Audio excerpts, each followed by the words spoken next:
This story happened in the year 1991. It is a very tragic but true story. My wife Alex and I were invited to my best friends, Tim and Jessica's private mountain house for the night, and to have a sort of small house party. And they had recently gotten engaged and invited us to celebrate with them. They also asked my brother Daniel and his girlfriend Madison to join us as well. My brother drove us all to Tim and Jessica's house. It was a wonderful private house in the woods and mountains. This took place during the summer, so the weather was really nice as well. We drove up the long driveway part and headed inside to greet our friends. We got to the house around 7 p.m. Jessica had been preparing a meal for all of us. We ate dinner, chatted, and reminisced about old times, and then played some fun couples games while we shared some wine and snacks. I honestly don't remember what the time was.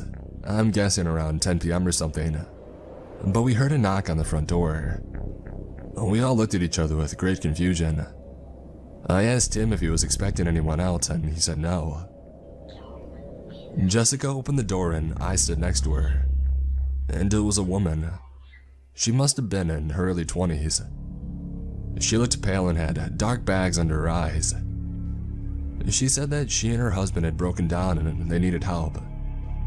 She then pointed behind herself and down the driveway. There is a pickup truck with the hood of the bonnet open and some guy waving at us. Myself and Daniel didn't know the first thing about cars, but Tim did. And so Tim offered to go down with some of his tools and to take a look. Meanwhile, the girl waited inside. She took a seat and the first thing she said was, "Do you have any food?" We all didn't say anything for a second, probably because of how weird and awkward the situation was. Jessica, being kind, said there was some leftover chicken that she could have. Jessica made her up a plate and handed it to the girl. She started to eat it so quickly, like she was starving or something. Each of us tried to make small talk with her, but she gave some vague answers though, and it didn't seem like she was interested in talking. I asked what she was doing out here and how they broke down, as I found it really odd that they got stranded right at the bottom of the driveway. She then said that me and my brother were on our way to go camping. I said, "Brother, I thought you said you're with your husband." She carried on, slowly eating before mumbling, and said something like, "Oh yeah, I met my husband."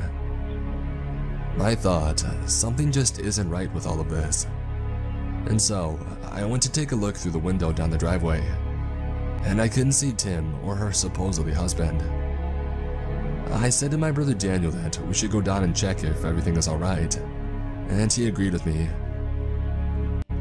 Daniel and I headed down the long driveway, while sharing each other's suspicions about that girl. When we got down to the car, Tim nor that guy was anywhere in sight. But what we did see was the toolbox that Tim had brought with him. It was on the floor with tools scattered everywhere. Daniel and I called out a few times, Tim, are you out here?" Both of us scanned the nearby woods and we couldn't see a thing. It had gradually been getting darker, and we couldn't see anything without flashlights, so going further into the woods was pointless. And so Daniel said that we should go back and call the police. About halfway up the driveway, we heard a scream coming from the house. It was one of the girls. Daniel and I ran up to the house as fast as we could, burst through the door and couldn't see where the girls were. We each called for our other halves' names. We heard another scream coming from upstairs. We ran upstairs and saw that girl kicking and screaming at the bathroom door while holding a kitchen knife. Daniel and I tackled her to the ground and disarmed her of the knife. Daniel held the girl down while I went to check on the girls. Jessica had been slashed with a knife on her arm. It wasn't serious, but she was in some pain. Alex and Madison were untouched. I said that Tim is missing and we don't know where he is. Alex went to call the police but said that she couldn't get through. She said that there was no dial tone. As we couldn't get through the police, I said let's just tie this girl up and wait until we figure out what to do. I asked Jessica where the flashlights were. Daniel and I grabbed the flashlights and said we needed to look for Tim as we think he was in trouble. I said to the girls, keep trying to get through to the police. We'll be back in 20 minutes and then we would drive to the nearest police station or anywhere with a phone in Daniel's car. Daniel and I went outside and we searched nearby for Tim. We walked around in the woods calling Tim's name. After some time of searching, we came across a telephone pole that had been chopped down. Someone must have done this on purpose, and that was the reason why we couldn't get through to the police. The line had been disconnected. We need to get back to the girls right now, I said to Daniel. We started running back towards the house, and then we heard something on the other side of the woods. It was what sounded like 2 gunshots. Daniel and I carried on running. Eventually, we got back to the bottom of the driveway, and were shocked to see that the pickup truck, along with the tools, were now gone. We didn't have time to ask questions as he wanted to get back to the house and to check the girls. When we returned to the house, it was empty and the girls were gone, and somehow, so was the girl who was tied up. We searched the entire house, the backyard, and again the nearby woods, and found no one or nothing at all. Me and Daniel got in our car and drove as fast as we could to the nearest police station, and we told the police everything that had happened. We waited at the police station for them to return. They came up with nothing, just like us. I'm gonna skip all the searching and warning because this story is depressing enough. This story has haunted me my whole life. I don't know what happened that night, who those people were, or where my wife or the others had gone missing to. My brother and I remain close and still do to this day.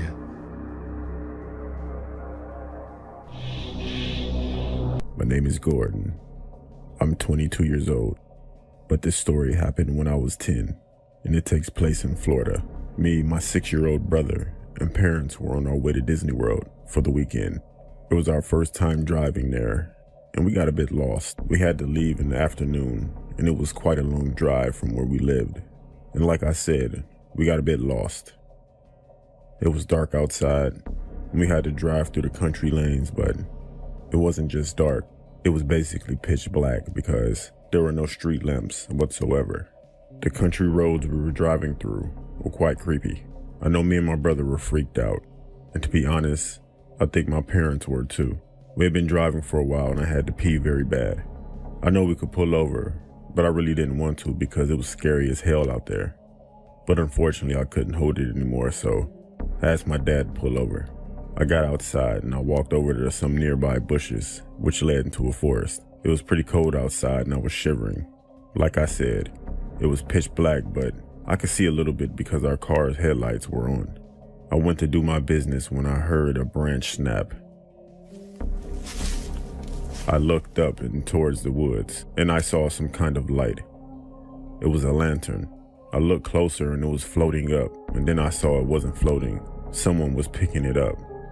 And the lantern light revealed a face I would never forget. It was a man who looked to be in his late 40s. He had a gray beard, and he was smiling with his eyes wide open. He had crooked yellow teeth. I stood there in shock with tears in my eyes. He then motioned with his finger for me to come toward him. I pulled up my pants and ran back to my car. My mom said to me, "Are you okay, sweetie?" I just smiled and said, "Yeah," and we continued driving. I didn't say anything to anyone about what I saw, and I still had to pee, but what was on my mind was that man I just saw. We finally arrived and I was able to use the bathroom. Me and my brother were, and still are close, so that night while we were laying in our beds, I told him what I saw, and to my surprise he didn't seem that freaked out when I told him. He looked down with a worried look on his face.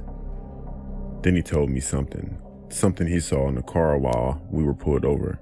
He was looking outside of his window, which were farm fields. He said he saw what looked to be a family of 4 standing in the middle of a field, who were also holding lanterns. He then asked our mom who were those people, and her response was, "What people? There's no one out there." And at that point, that's when I got back in the car. That night, and many nights after, me and my brother have discussed what we saw, and we didn't know if it was real or not, or our imagination. I personally still believe to this day what I saw was real. This story still haunts me and gives me chills every time I think of it. What do you think?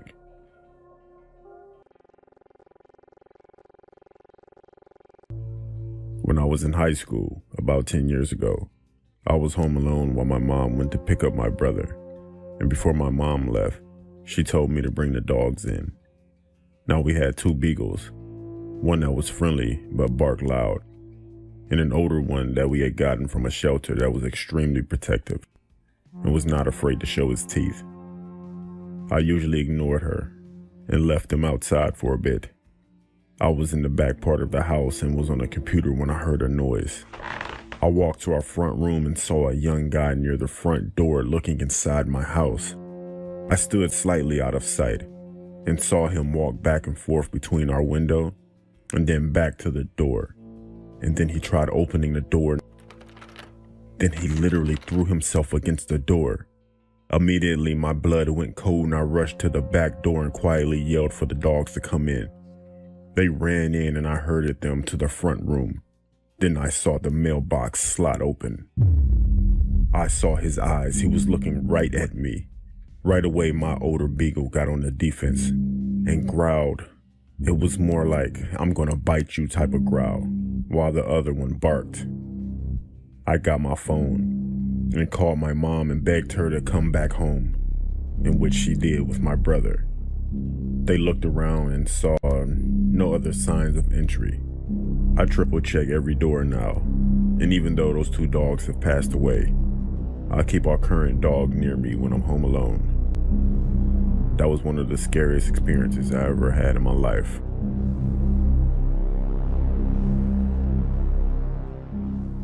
I'm a 21-year-old woman, and when I was 5 years old, I could remember a situation happening. Then when I was a little older, I figured out that it could have gone very bad. My street was full of kids and our parents all knew each other. Every weekend, someone would have a sleepover. One Friday night, we all begged our parents to stay the night at Lisa's house. She was 6 years old at the time and lived 2 houses down from me. We were all outside, and once our parents said yes, we all went to our houses, bathed, grabbed blankets, and went to Lisa's house. After our parents dropped us off, Lisa's mother made everyone popcorn while we watched movies in Lisa's bedroom. We played and watched TV for hours. Then we all fell asleep. In the middle of the night, I woke up to Lisa's bedroom door opening while all of us girls were sleeping on the floor on top of blankets. When I turned toward the light that was outside of the open door, I saw Lisa's dad in the doorway looking at us. In my 5-year-old mind, I thought he was just checking on us, so I went back to sleep. After being asleep for a bit, I wake up again, and it's her door opening. It's her dad again. He's standing in the doorway looking at us with the camera.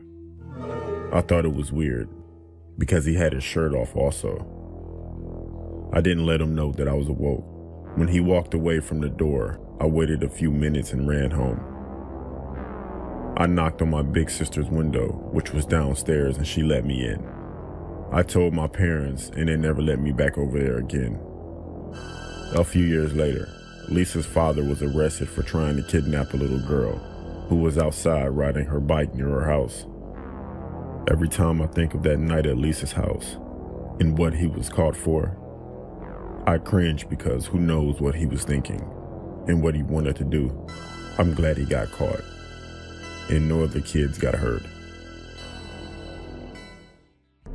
This was a really weird but scary experience for me. I worked at a morgue a few years back.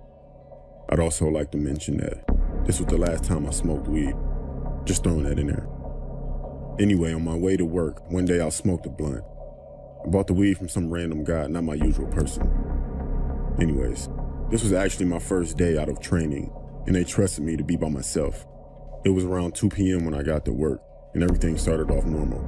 I hated the smell of that place though. We had a good amount of bodies stacked up there, and I was working on one. I turned around for a few seconds while looking for a tool, and I heard a moan from behind me. pause for a second and remember that some bodies still have air in them, and the air continues to come out, and the bodies will still make noises and sometimes move. I gathered myself, turned around, and now the man on the table, his eyes were wide open, as if he were looking at me. I paused once again and told myself that this is normal. At this point, it's starting to get dark outside and it starts raining by coincidence.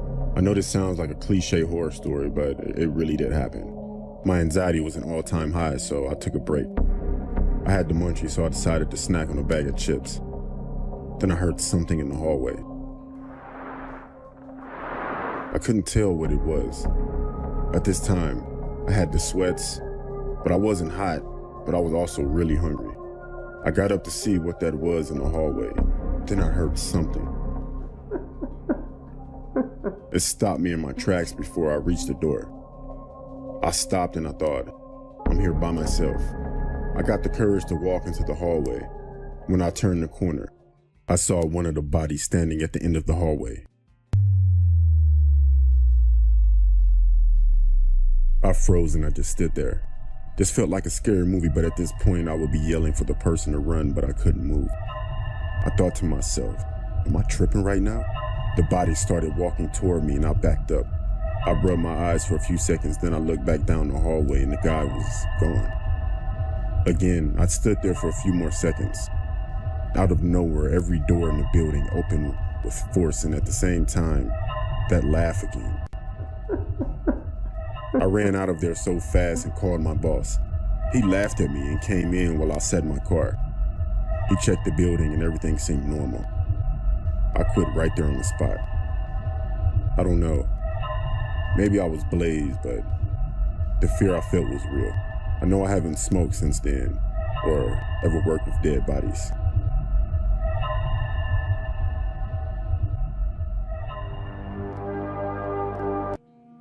I got this great job working at a hospital. I really got to do something that I enjoy. Taking care of others has always been a passion of mine, but I work on one of the hardest floors, the cancer floor. We always have the same patients, and not a whole lot of them make it. This makes my job hard in a lot of ways. You could probably guess that I've seen my fair share of death since I started here. Anyway, I work the night shift, and at night it can be a little creepy when you have to go to the morgue. One night, me and a coworker were taking someone down to the morgue. Now, let me explain. Our morgue is a little freezer box that is in the basement, and it smells horrible. Plus, it has a ramp to get into it. So she and I wheel the body down there, and we push it up the ramp. And then we begin to argue over who is going to push the body inside. Of course, I lose, so I swing the freezer door open, and I push in the body. Then I slam the door shut. We start to fill out our paperwork when we both look up at each other. She says to me, "Did you hear that?" I said, "I think so." We both turn and look at the door.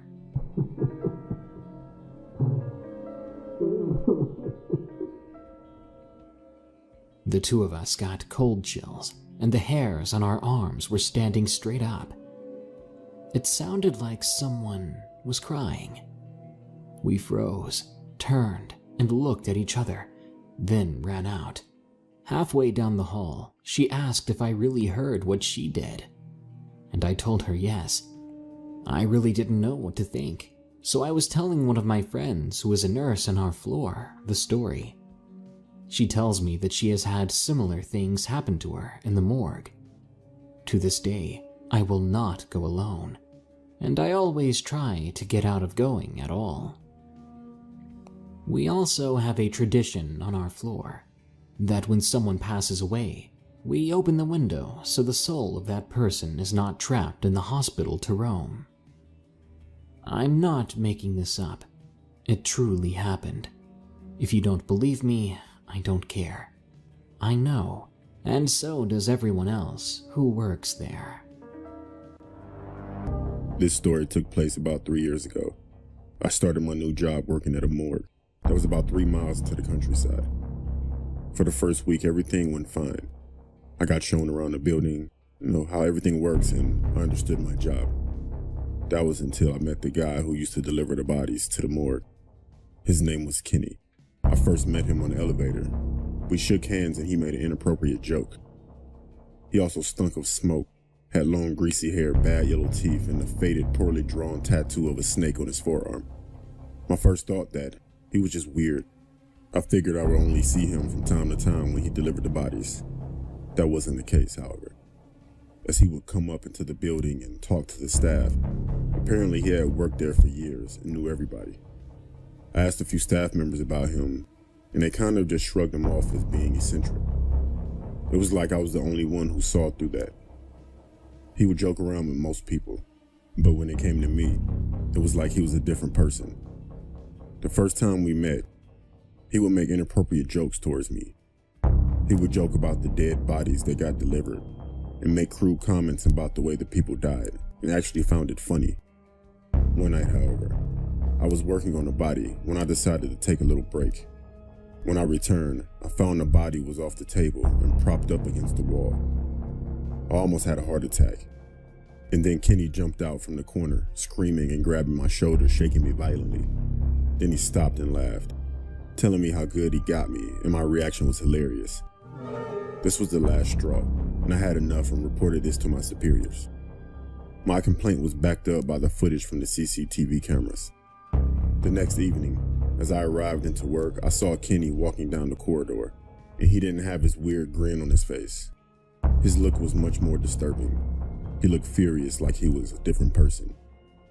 He passed by me while giving me the worst stare I've ever seen. I was told later that he had been fired. I was a little bit surprised. I didn't know what they would do. I didn't know they were firing him exactly, but I was kind of relieved. That night, I finished work around 3 a.m. and got into my car to drive home. As soon as I pulled out, another car started up from across the parking lot and started to instantly tailgate me. Like I said, the building was located in the country, so there were no other cars on the road. At first, I didn't know who this was. I pulled over to see if the car would keep going, but as soon as I pulled over, the car slammed on its brakes. That was when Kenny came running out of his car and over to mine, yanking on the door handle as hard as he could, while banging on the window screaming for me to get out of the car. I thought he was going to rip the door off.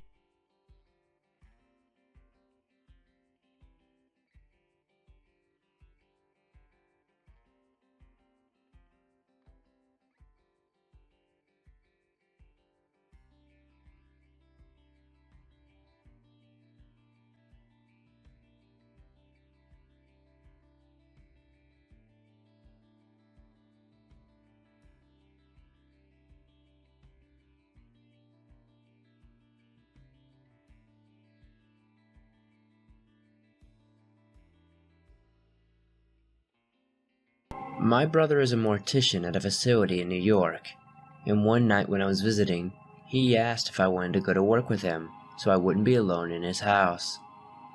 I reluctantly said yes. What's the worst that can happen, right? Boy, was I wrong. To start off with, this place was creepy as hell.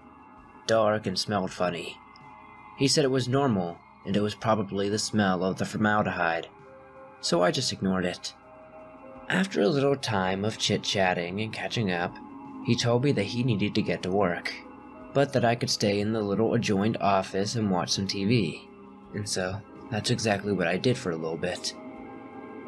The entrance to the morgue had swinging doors, and you could hear when someone was coming in or out of them.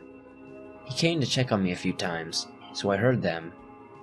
After a few hours of being by myself, I started to doze off, when the sudden sound of the doors woke me up. Expecting for my brother to walk in and greet me, there was nothing. Again, I started to fall asleep, and yet again, the loud doors went off. You couldn't tell if someone was coming in or out, but they kept on swinging and didn't stop. Thinking my brother was playing a joke on me, I got up and went to tell him to stop, but to my surprise, there was only a little girl standing there, playing by the doors, pushing them. "Hi," I told her. She looked at me and didn't say a word. One of the things that caught my eye was a pretty blue dress with a pink ribbon that she was wearing. "Your dress is pretty, and the bow makes it stand out." Again, no reply. She looked down and started to run the opposite way, towards a lonesome hall. I thought the kid belonged to another employee, so I went back to my chair and sat down. A couple of hours later, when my brother's shift was over, he finally woke me up to go back to his place. As we were driving, I started to tell him about the doors and the little girl with the cute blue dress and big pink ribbon. He slammed the brakes. "What the hell? Why did you brake?" He told me with a chilling look on his face. "Last night I did an autopsy on a little girl that drowned. She was wearing a blue dress with a big pink ribbon." My blood ran cold, and I've never been to work with my brother ever again. Growing up, I lived in a heavily forested area. There's this now abandoned house that was in the woods behind my childhood home. The driveway connected to ours and broke off and circled around our garage and went deeper into the trees. It was a single-story house with a nice big front porch and had an outdoor overhang instead of a full garage. When I was a kid, we had an elderly neighbor who lived back there named Mr. Fisher. He was a Vietnam vet who was partially blind in one eye. He normally wore glasses or an eye patch on the rare occasions that we would see him outside. He kept to himself mostly and never really had any visitors. It was about 20 years ago, back when I was in high school. I was home alone playing on my Nintendo. I remember that it was later in the day and it was raining pretty hard. I was grounded for some reason that I can't remember, and I was bitterly sitting in my room taking out my teenage frustrations on the game, and that's when I heard screaming from behind my house. I paused my game, cracked open my window, and listened. Every few moments I would hear a faint screaming coming from Mr. Fisher's house, maybe 50 or so yards away from my own. I couldn't figure out if it was an angry scream or a terrified one, but I remember just sitting there for a few moments and listening to it, more curious than alarmed. After a few minutes I got bored and shut the window and returned to my video game. I don't know why I didn't call for help or run over and knock on Mr. Fisher's door to see if things were okay. My only explanation was that I was a bitter teenager and I didn't want to be bothered with anything that wasn't my business. Later that night, after my parents came home, I was lying in bed when I once again heard the muffled screaming coming from behind the house. This time I could tell it was labored and ragged, and I can remember being annoyed, wishing that whoever it was would just shut up already. I didn't even mention it to my parents the next morning. So about a week goes by, and I have completely forgotten about the screaming I heard that night. I was outside throwing the football with my father when the mailman stopped his truck and asked us if we had seen Mr. Fisher. Apparently he had not been collecting his mail. My father replied that he hadn't seen his car for a few days, and I remained silent. The mailman and my father walked down the driveway and knocked on Mr. Fisher's door. The next thing I remember were the sirens. An ambulance, a fire engine, and several police cars arrived. I spent most of that afternoon up in a tree, watching Mr. Fisher's house as law enforcement and paramedics went in and out. My father had found Mr. Fisher's front door unlocked. He had been lying in a crumpled heap at the bottom of his basement stairs. It appears that he had fallen and broken both of his legs. But it wasn't the fall that killed him. It was the rats.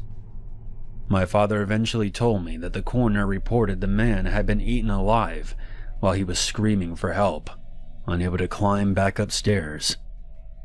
He had defensive wounds all over his hands from swatting at them, and several dead rats were scattered around, but in the end, there had been too many of them to fight off. His face had sustained the worst damage. There was almost nothing left of it when they found him. The coroners were convinced that he had been alive through the worst of it. I felt as though I had been stabbed in the stomach, and a wave of traumatizing guilt washed over me, and I broke down in tears. I still didn't tell my parents, but on the inside I was mortified. I felt like a criminal for ignoring those screams. And for weeks after that, I was convinced that the police were going to come back and arrest me for negligence or something.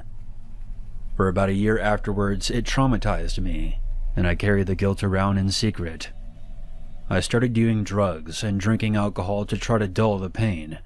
In retrospect, I'm extremely lucky I graduated high school without overdosing, or killing someone while being drunk behind the wheel. I was about 20 years old when myself and 3 of my friends went back to the house in late October. The house had been repossessed by the bank at this point, and now sat condemned. Me and my friends sat on the front porch and shared a bottle of bourbon. My family almost considered this vacant house our second home, since it was so close to our property. My father would even do some yard work every once in a while, and make sure nothing was growing on the house. So like I said, my friends and I were drinking and smoking, and being belligerent idiots. Just talking shit and lying about girls that we had slept with. I got up and went around the back of the house to take a piss. I happened to crouch down and glance inside one of those low-to-the-ground basement windows, and just scanned the basement floor. All I could really see was a cracked cement floor, and loads of cobwebs crisscrossing the window. I took care of business, and was about to walk back around front, when I paused. Glancing back towards the window, I felt a sudden sensation that I was being examined. This time, there was something in the window that hadn't been there before. Very clearly, I could see the outline of an old bearded face and a single eye staring up at me, kind of at an angle, as if someone was lifting themselves up to peer out the window. I stared back, my body going numb and my mind going blank. I suppose that this is the part in horror stories where the people would say, "I felt a chill go down my spine," or "my blood ran cold." I didn't feel that way. I just went numb as I looked back at the figure in the window, the unmistakable feeling of being caught in an act washing over me, like I had been vandalizing the place or something. I believe the eye contact lasted for about 10 seconds, maybe slightly more, and I eventually just turned around and walked away. When I got to the front porch, I told my friends I was heading back to my garage. For a few short hours, I was convinced that it had been either a squatter or maybe my imagination. But that night I had the most horrific nightmare. I was trapped in a dark room with rats crawling all over me and gnawing at my face as I lay helpless. I woke up the next morning feeling sick. What bothered me the most was that whatever I had seen in the basement window, there had only been one eye visible, just like when I remember my old neighbor. It wasn't until I was about 30 years old that I had made peace with the fact that I had seen the man's spirit. He had been staring back at me in distress and confusion, wondering why I hadn't helped him. I have read several books on the paranormal, and I came to the conclusion that his spirit wasn't yet at peace. My parents eventually sold that house to me, and today I only use it as a summer home. But I've never wandered back to the old man's property again. Several times he's made his presence known. A few years ago, I was jump-starting my car outside in the driveway, when suddenly 4 rats shot out from under the axle, between my legs, and scurried away towards Mr. Fisher's old home. Last year, there was a soft knock on my window as I sat in my living room. And only a few months ago, I was awoken from a deep sleep because I thought I could hear screaming from outside. My biggest fear now that I'm an adult is being alone and in pain, and having no one to come and aid me as I scream for help. I guess this is my way of finally getting it off my chest. When I go back there this summer, I plan on returning to Mr. Fisher's house. I will try my best to apologize to him, and I can only hope that this will finally put his spirit at rest. This happened when I was 14 years old and staying at a friend's house. It was a cold, misty, moonless October Friday night. Halloween was upon us and all the usual pranks that come along with it. In the weeks up to that night, the usual pranks of knocking on doors and running, friends knocking on windows to scare you, or stuff like that. But this night was different. This night is what nightmares are made of. Recently, my friend's sister, for this story we'll call Jamie, was being harassed and stalked by some guy who she didn't know. We just came back from a haunted house. Then we turned on the TV and started to watch The Exorcist in the living room. It had to be around 11 or midnight, and the dog started to bark at the back door. So I went to see what she was barking at.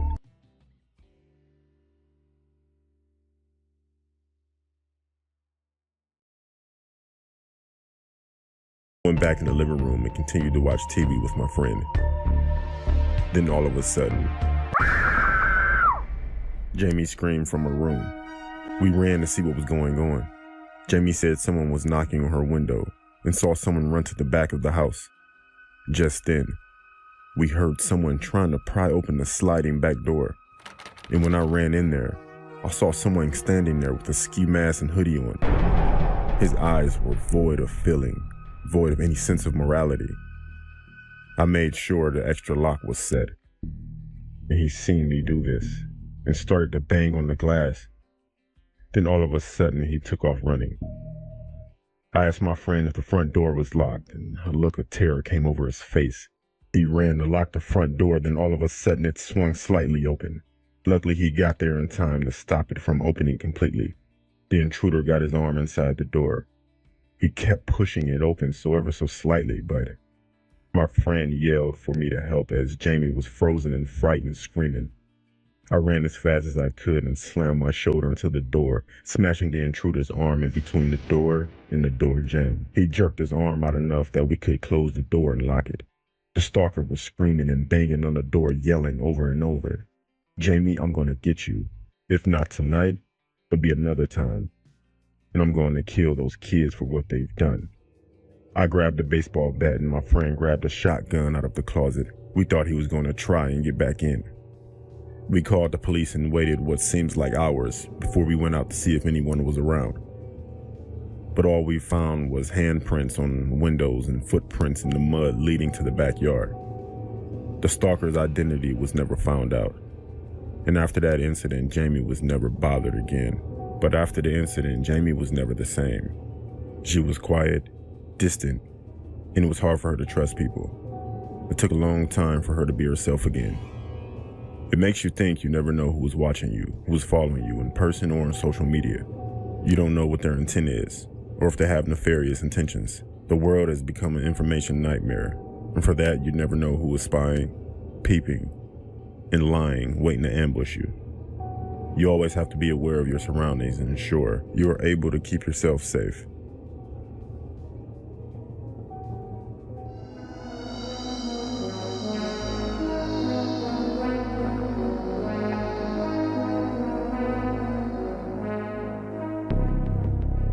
This happened 9 years ago when I was 15 years old.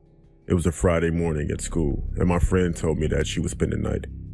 Throughout the day, we spoke about what we could do for entertainment, but by the end of the day, she let me know that she couldn't stay for the night.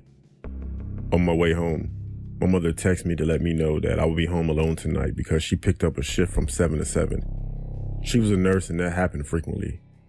My mother started dinner while I was watching TV in the living room. But as I'm watching TV, I randomly look out of the window because I heard a car going down the street, and like I usually do, I look at it because we live right at the end of a dead-end street. This car didn't stop, it just circled around and crept down the street. About 30 minutes later, I saw the same car while I was watching TV. It did the same thing, went to the end of the street very slowly and turned around. The windows were tinted, so I couldn't really see how many people were in there. It was around 6:30 when my mother was walking out of the door. It was the winter time, so it was already dark outside, but it was unusually warm also. So I threw my mother's food away because it was trash, and she could never cook, and I made a few bags of popcorn. I was content with that. I laid on our couch, turned on movies, and started to text my friends. It also became hot in there, so I opened a window that was behind the couch. My mother hated when I opened it up because there's no screen, so I opened it up just a few inches and laid back down. A few minutes later, someone knocked at the door. As I'm getting up, I can hear about 3 people talking, only because my window was open, but I don't think they noticed it because it sounded like they were whispering in a way where they definitely did not want me to hear. I opened the door, expecting to see a few people, but to my surprise, I only saw one. Parked a few houses down, I saw the car that kept riding up and down the street. But anyways, when I opened the door, the man asked me was Daryl home. I said that no, Daryl lives here. Then he asked me were my parents home, and I said no, my mother's gone for the night. He said okay, with a smirk on his face. And he said sorry to bother you, and he left. I laid down, watching a few movies, then I dozed off. Maybe around midnight, I think. All of a sudden, I was awakened with a sound. I didn't know what it was. I looked at the clock and it said 3:02 a.m. Then I heard another noise.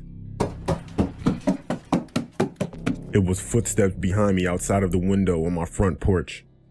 I continued to lay down flat on the couch. Then I stuck my head just above the back of the couch very slowly. I've never been so frightened in my life. There was a man pressing his face against my front window trying to look inside. I was frozen in fear. I don't think he could see me because I was right under him, and it was dark inside with the only light being my TV. Then the guy did something that almost made me scream. I laid flat again on the couch and the guy in the window said, "She's asleep right there. If she screams, I'll shut her up." He then started to lift the window. I ran in the kitchen to grab my mother's gun while he struggled with the window. As I'm running, I dialed 911 and put them on speaker. I explained the situation, ran to the window with the gun, pointed it and told them that I would shoot, and the police are on the way. The guy was halfway inside when I held the gun to him. He froze while the other guys ran off the porch. I made the guy stay there when the police were on the way. He was arrested and my mother never took a night shift again. At the same time, I'm glad my mother taught me what to do in those type of situations because it could have ended up a lot worse.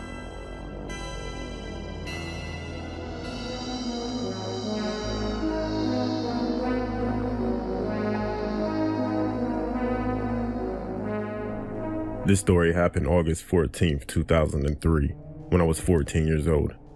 I lived on a street that had a lot of boys on it. All of us were the same age and would frequently spend the night over each other's houses and simply just hang out. There were literally around 10 boys the same grade. It was a Thursday afternoon when 5 of my friends came over to hang out. We were all inside my room when all of a sudden the power went out. I yelled outside my window to tell my father because he was cutting our grass. I went to check the fuses, but the power never turned back on. All of my friends went home, and shortly after that, they all started calling me, telling me that their power was also out. So we all met outside and played football in the street. At this point, it was all 10 of us plus other kids. Once it started to become darker outside, we started to notice that it was a blackout, but we didn't know the severity of it. It was very hard to see, so we all grabbed flashlights and played hide and seek. We ran everywhere on our block. My parents rode down our street while we were playing, along with other parents. After a while, we saw some old guy walking down the street that we didn't know, but we didn't pay any attention to him. As it grew later, we all decided to go home. A few guys came to my house, but no one's parents were home. At least that's what I noticed. I don't think anyone else noticed it though. My friend across the street stayed home, so we all called him. He was telling me that he wished that his mother would stay out of his room. I asked him why did he say that. He said because when he went to his room, his underwear was dumped all on his bed everywhere. I said that's weird. Then he said, I keep hearing her upstairs walking around the room. I told him that's impossible. Then me and a few of my friends got up and looked out of my window across the street at his room. I asked him, does he still hear the footsteps? And he said, yeah. Then we all saw someone walk across his window. It was that random guy we saw earlier. I told him that is not his mom, and to get out of the house. Then we called our other friends, ran across the street and ran into the house. We beat the crap out of that guy and called the police. We come to find out that this guy had been arrested in the past for similar acts. Luckily we saw him when we did, because who knows what would have happened.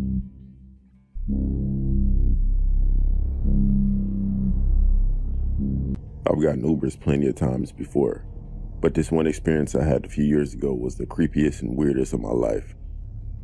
It was a Saturday night, and I had been out bar hopping with my friends. It was around 1:30 a.m. when my friends and I decided to call it a night. I said goodbye to my friends as they walked to the bus stop. I live in the opposite direction, so I started walking to a spot where my brother was going to pick me up.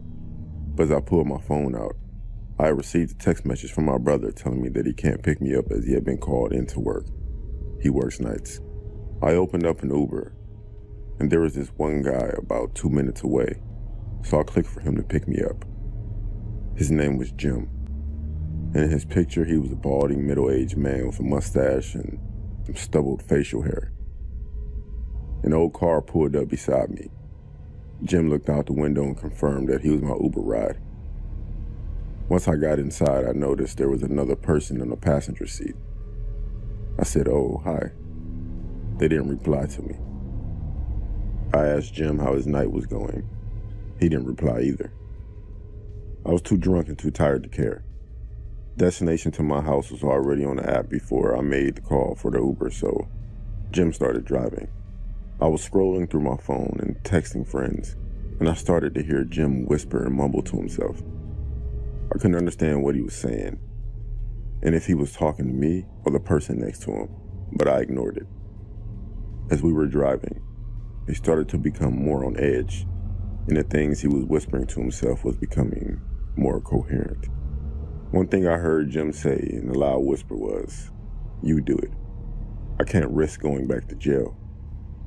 Even though I was drunk, that was enough for me to stop playing around on my phone and focus on my surroundings and keep a closer eye on Jim and the person next to him. The person hadn't said a word the whole time I was in the car, which I found weird. I looked around outside and we were on the freeway, which wasn't unusual as you had to take to get to my house. The next thing that happened is Jim pulled the car over at the rest stop. He once again started talking to himself. Jim then said, "I won't do it. You can't make me." He then hit the person next to him in the face, and he got out the car. He grabbed something from the trunk and walked off into the darkness. I was stunned with what was going on. I asked the person in the passenger seat if they were all right, but once again, they didn't say anything or do anything. I asked again, this time tapping him on the shoulder. Something didn't feel right after grabbing hold of him. It felt cold. I took a closer look at the person, and to my complete shock and horror, the man looked lifeless with a hoodie on, and with white and bluish purple type skin. The expression on his face was shocking. It was as if he were frightened to death. I sat back in the seat and couldn't believe what was going on. I could hear something from outside. It sounded like dirt being shoveled. That must have been what Jim was doing, digging some type of ditch or grave. At that point, I got out of the car and ran down the road, hoping to spot another car to pick me up. This was a sobering experience, but I was still drunk and tired. I ran down the road, but didn't get very far without being out of breath and needing to throw up. I'm not sure if I'm running around at night after drinking or the horrifying experience. Maybe both, but I felt sick. I turned around to look at Jim's car. I started to fear the worst when I saw the car start. I thought he was about to chase me down, but he didn't. He just started the car and then sped off into the night, never to be seen again. I felt so relieved, but I still kept fearing he would come back. I carried on walking down the road until passing the car, and they gave me a lift home. This incident scarred me for life, and I never got an Uber again.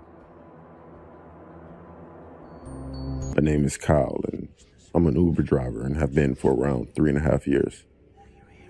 Most of the time I work from early evening to late at night.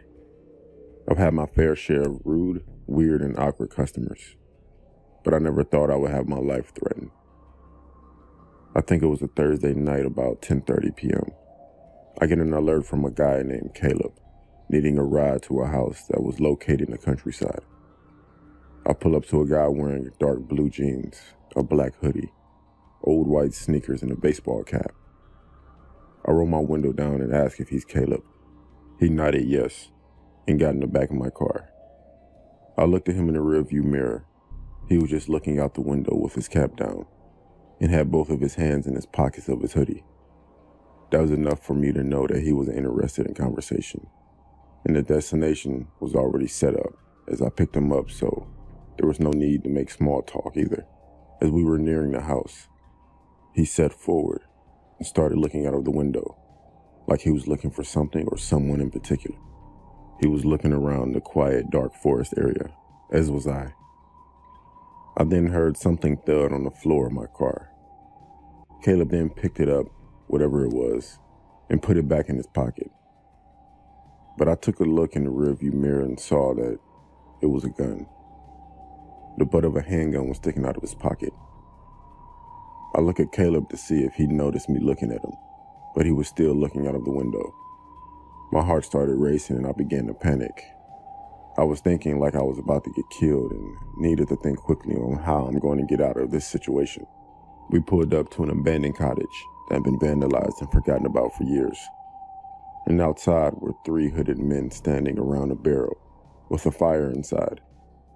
Before I had a chance to do anything, Caleb leaned forward, pointed the gun in the back of my neck, and grabbed the keys from my car, turning off the engine.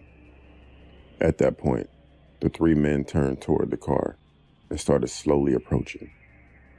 I thought I was about to get robbed, beaten, or even worse, killed. Caleb then said, "Don't move," as he got out of the car. He approached the 3 men and started talking. One of the men then handed him something. I don't know what it was. I couldn't make it out. But shortly after that, talking turned into arguing. And it wasn't long before Caleb shot one of the men dead, before the other 2 ran off into the dark woods. Caleb then turned to me, pointed the handgun, and fired, causing the window to shatter. Thankfully, I wasn't hit. Another gunshot went off, coming from the woods. Caleb turned toward the sound of the gunshot and let off 2 more rounds before running off into the woods himself. I grabbed my phone and ran out of the car into the opposite direction. When I thought I was far enough away, I called the police. As I was running, I could still hear gunshots in the distance. I told the police to go to the address. I still had it on my phone, so I knew exactly where to send them. 2 police cars drove by, and one of them stopping for me as I was waving them down. I told them I was the one who called. I was taken back to the station to make a more official statement. I was also informed that the cottage was abandoned and found no one near the property in the woods. The only thing they found was my car and the shattered window. The police told me it was a drug deal gone bad, and I should be considered lucky that I wasn't killed. My name is Ed. I'm 25 years old, and I'm an Uber driver. The story happened about 4 months ago. It was late on a Friday night around 11 p.m., and I was doing my pickups around local bars and nightclubs. I had just finished dropping off some passengers when I got a notification from a guy named Jackson. I pulled up to his location when a man peered through my window asking if I was Ed, his Uber driver. I said, "Yeah, you Jackson?" He replied, "Yeah," and got in. Once he got in my car, I could see him more clearly. He had long, dirty blonde hair, an unshaven face, and red bags under his eyes. He was wearing jeans and a dark blue hoodie. I started driving toward the destination that he had marked down. It wasn't long before I could smell his foul odor. I took a few glances at him in the rearview mirror. He looked pretty paranoid. He kept looking around outside as if he was searching for someone. The place he was driving to was a bar on the quieter part of the town, in fact. I thought the bar was shut down, but I didn't want to ask and make conversation with this guy, as I didn't feel comfortable. He didn't say anything at the start of the journey. He was just looking around, as I mentioned before. He kept taking sips of some kind of liquor he had with him. It was when we started to get to the quiet, empty highway when he started talking. He was saying things like, "Life is precious, and always be careful because you could lose someone close to you." I wasn't sure if he was even talking to me. I just assumed he was. He then showed me a picture of a woman and a young girl. He said that was his wife and daughter. I awkwardly said, "You have a nice family." He then asked if I had a daughter. I said yes, but I don't really. I don't know why I said yes, but thank God I did, because at that point, Jackson told me to stop the car. As I was stopping the car, he wrapped his arm around my throat and pointed something in the back of my head. It was a gun. He told me to go home to my daughter and be thankful. As he said this, he passed me the photo of his wife and daughter. He then got out of the car and fled into the darkness of the night. I then drove to the police station and reported what had happened. What they told me made the incident 10 times scarier than what it already was. After showing them the photo, the man had handed to me. The police told me that the man had killed a woman and her daughter hours earlier, and the police were out looking for him. Thinking about this story horrifies me. I think about a lot of things. That I had a sadistic maniac in my car.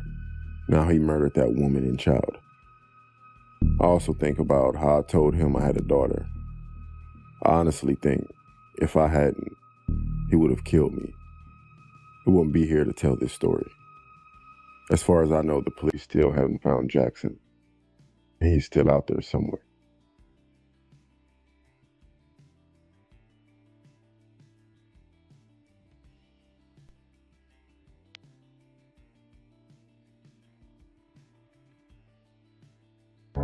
I mentioned in a previous post that for a good week, my car was in the shop getting fixed. This resulted in me lifting just about everywhere and having to deal with a lot of weirdos. Now, I already thought that the last Lyft driver I had was already pretty bad, but this guy takes the creepy cake. I had just finished my shift and this dude picks me up by the name of Angel. But anyways, as I get into the back seat of his car, he pulls up my Lyft photo and then zooms in on it repeatedly before he stares at me in the rearview mirror. "This is you?" He asks. Yeah. No way. How old are you? You look so cute. How old are you?" As he says this, he keeps pulling up my Lyft photo. I'm 22. "What? How old were you when you took this photo? You look like a child. You're so cute. Wow." In my head, I was just like, 2 years ago, get off my butt. But instead, I didn't really answer and just kind of brushed him off. He continues driving, all the while staring at me whenever he can. We get to a red light and he changes the radio station from Katy Perry to the Spanish channels. I instantly groan inside because I'm mixed race and this is getting pretty old for me. A lot of people do this thing to me where they try and see if I can speak their language or know enough about their culture, as if to approve me or something. "You speak Spanish? You know this song? This is real Spanish music. You should give it a listen." No, I don't speak Spanish, thanks. "Do you know any Spanish artists?" No, I don't. "Well, that's okay. Even if you don't speak Spanish, you'll do good on your honeymoon." I ask what he means by that, and he doesn't really give me an answer. Instead, he asks what my work schedule's like, how many days a week I work, is it always at that location, do I live alone, etc. I answer him instead in half-truths, saying, "Oh, I don't have a schedule yet or a fixed location as I'm training between locations."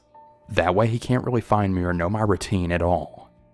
He just nods and hums, all the while still just glancing at me right in the mirror. A car cuts him off and then he honks before stating loudly, Move! I have a really pretty girl in the backseat of my car." I tell him to let me out of the corner and he says no, that he'll take me to my door. Because I don't want it to be too obvious that I'm freaked out, I tell him to go up to these random townhouses which are all connected by a path and park. He lets me out at the front of some random house and I move behind it and then wait until he drives off before I zigzag around all of these pathways. I mean, hell. I almost got lost myself by walking around all these weird pathways until I finally found myself home. So yeah, Angel, let's definitely not encounter each other again.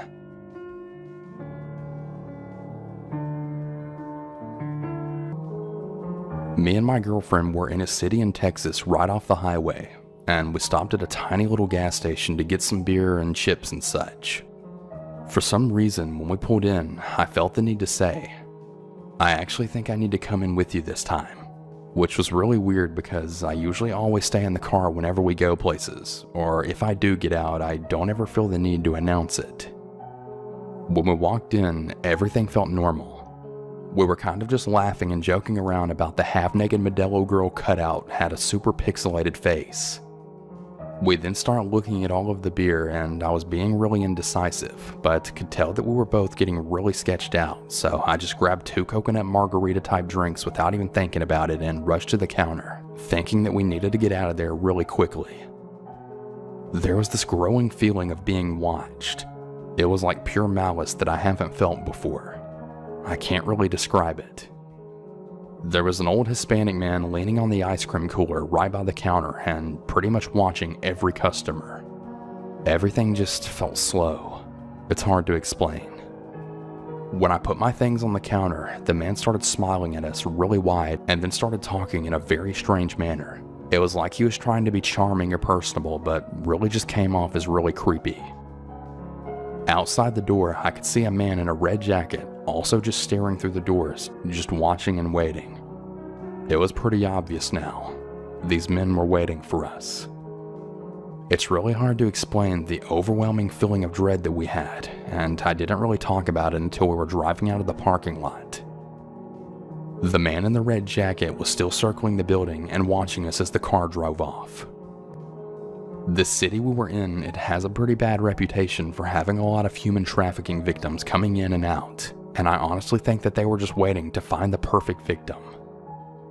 I honestly think that if I hadn't gone in with my girlfriend when I did, she probably would have been taken, or maybe they would have taken me from the car. I've never had such an intense looming feeling of doom and paranoia in my life. It seems very mundane, but it was definitely a very close call.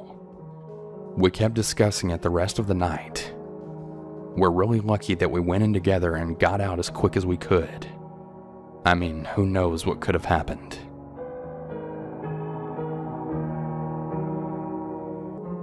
The story happened a couple of years ago after a breakup.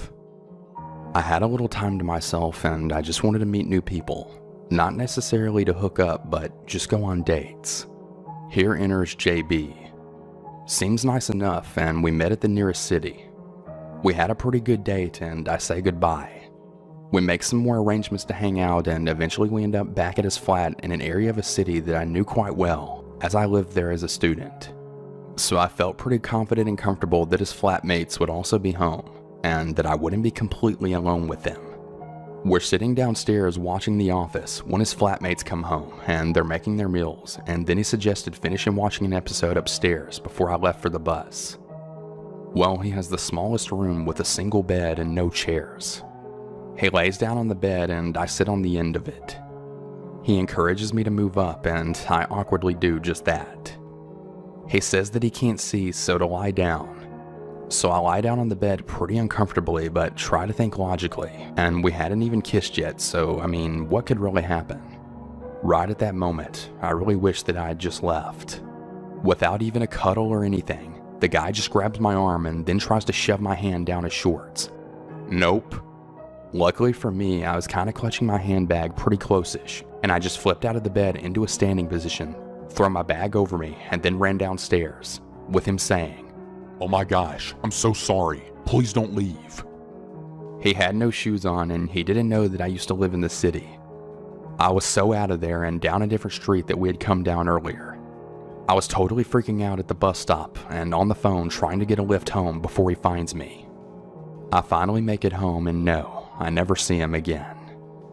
I never saw him again, but make no mistake, that wasn't the last time I heard from him. He went mighty quiet after I ignored his messages begging for me to meet up with him again. I spied on his Facebook when he did go quiet, just a little curious. And he had just moved in with a girlfriend. I mean, this was mere weeks after the event. Who moves in with someone that quick? Or maybe he was already seeing her. I guess I'll never really know. Cue about 6 months and nothing. I hadn't been on Plenty of Fish for a while after that. And then in January, I get a message from him. He split with his girlfriend and he just wants to meet, chat, and have a coffee with me. Being a little bit lonely, I kind of thought about it. I agreed, but I said that we could only meet in public. He agrees. We make plans on that evening and I'm leaving work and he says that he can't make it and that I should just meet him at his place. Nope. I decline and I go straight home. This goes on for a further 6 months, and him badgering and guilting me into saying that I'd meet him at a coffee place, and then him changing the plans last minute, then me canceling. This probably sounds like nothing until about June, when I'd been messaging my friend who had lived the next town over. Let's call my friend M. M had a really psycho ex-girlfriend that he had told me all about, and M had a very normal name, but it was spelled pretty unusual, at least to me anyway. So one evening I'm chilling at home and I get a WhatsApp from a number that I don't recognize, and it's mentioned M and the way that his name is spelled. I obviously freak out, and I then tell M that I think his crazy ex had sent me a message. Unfortunately, I've totally forgotten what the threatening message actually was, just that I was really freaked enough to ask who it was, and I then get a message back. You know. M knows. So M freaks out, and I keep getting calls from this number into the early hours, and the caller kept hanging up whenever I answered. I suffered from anxiety at the time, and the next morning I was a total wreck.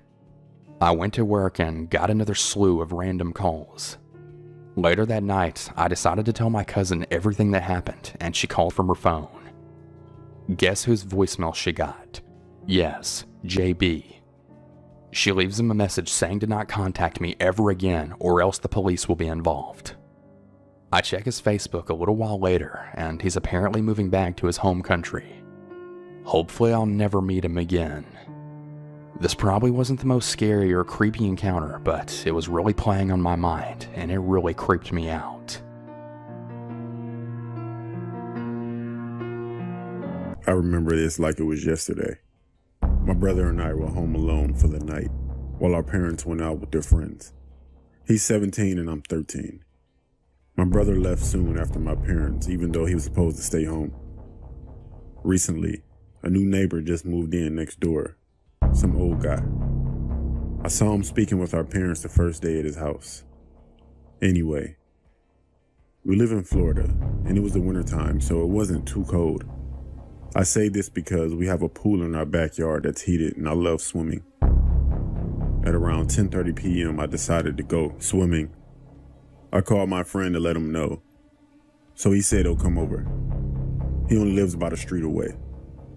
I started to swim some laps, and as I come up for some air, I saw the old man from next door standing on the outside of our fence leaning against the gate with the creepiest smile on his face. I lost all form in my swimming strokes and completely stopped. I played it cool and I said hi.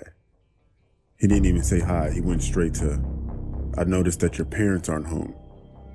I told him that my older brother is, and he then said, nah, he's not.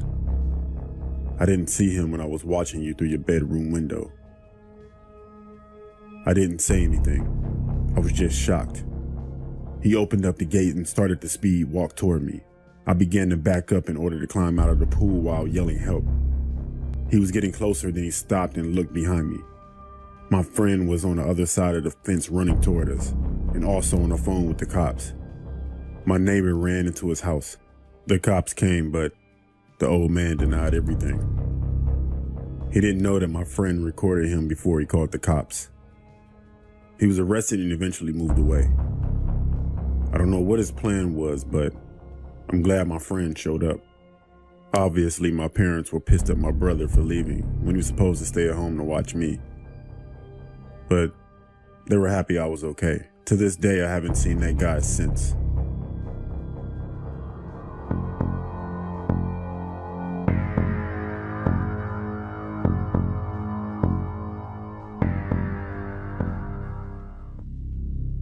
While in college, I love finding snakes. So a friend of mine from the herpetology club, he showed me this road that he would cruise for snakes. Cruising is when you drive slowly down the old back roads after dark, looking for snakes that have slithered onto the warmer road that heat up. The road we took was about 4 miles and had around 4 houses on it. We had taken a few laps on this road, and we were making our final pass. There are 2 houses near the beginning of the road, one at the end and one near the middle. We were getting close to the center when we see movement on the left side of the road. There are a lot of animals on this road, so we weren't surprised to see this. However, what shoots out is this kid, probably around 8 or 9, torn blue jeans, in a ripped dark t-shirt. He takes one look at us. In his face is a mix of fear and pain. He looked back really quick from where he had come out of, then booked it across the road. The guy I'm with, he gets out of the car chasing to see if he's all right, and I pull the car up to the point where the boy went into the woods. I'm starting to get out of the car when my friend walks back quickly, and he just says, "Let's go now." We hop in the car and tear out of there. He says there's a graveyard about 10 yards into the woods where the boy had ran, and it was 5 gravestones with the same death date. They all had the same last name, and one was a boy who was 9. We never came back for the rest of the summer to that road. We usually would go out once or twice a week, but not anymore. The next year when my friend had graduated, I took my girlfriend out to that road. We had gone early to try and find different types of snakes, because different snakes tend to move at different times of the day. We got to the house near the graveyard, and there's 3 men doing some yard work. I rolled down the window and I explained what I was doing and asked them about the graveyard. Apparently their dad's brother's family had all died, and their space heater caught on fire around 20 years ago. I kept pushing and asking them about it, and they told me the firemen or whoever does it have found all the bodies in the rubble except for the youngest son, but they assumed he was too far burned. I asked if they had a little brother, and the 6'4", 250-pound man said he was the youngest. When I gave the description of the kid I saw, they all went white. They all have, individually seen the kid I was talking about, and he always runs into the gravesite. I have never been on that road again.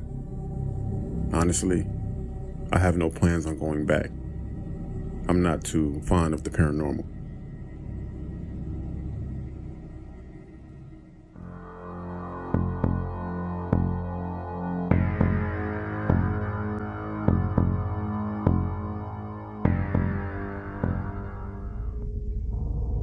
My aunt and uncle moved into a new house. I was staying with them for a week, but I got a weird vibe about their house. I was sleeping in the attic, and around 3 a.m., I woke up to find my 6-year-old cousin standing next to my bed staring at me. He just started telling me about his imaginary friend, Maury. The next day, when I asked his parents about it, they told me he didn't have an imaginary friend, and they said he never had one in their previous house. They decided to ask him about it, but he said he had no idea what they were talking about. The next night, around 3 a.m., I woke up again to find my little cousin staring right at me. He kept repeating over and over, "Why did you tell? Why did you tell? Why did you tell?" I tried to talk to him, and he started telling me about how Maury would appear in his dreams at night to eat dinner with his family when they were at the table.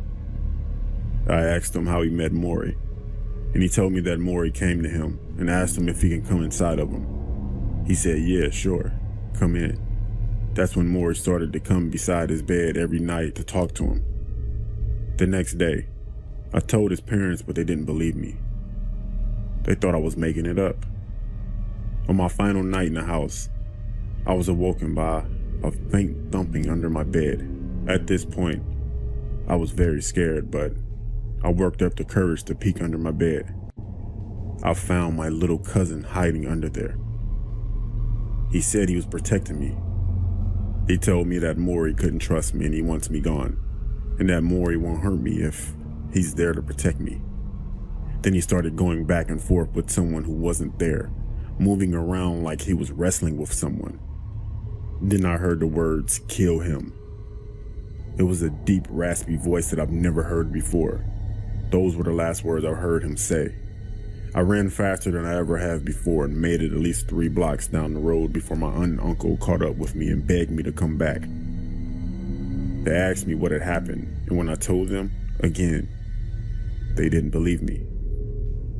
When we walked back to the house and went upstairs, my cousin was in his bed, sound asleep. I left the next morning and never went back. That was a very creepy experience in my life. Very creepy. And I can't compare it to any other experience ever. and it's extremely difficult for me to talk about because I really don't know what was going on. My cousin doesn't remember, while my aunt and uncle still don't believe me. At the same time, my cousin has always been weird ever since that day, and he doesn't make a lot of friends. I don't know. I figured that I'll get this story out there to other people so I won't keep it bottled up inside. To add to that, I've never been back to my cousin's house because I don't trust him, I don't trust my aunt, and I don't trust my uncle. Something's up with that family, and it isn't something good. Just be careful of the company you keep. Whether it's your family, whether it's your friends, just always be careful, because you never know the intentions of people around you.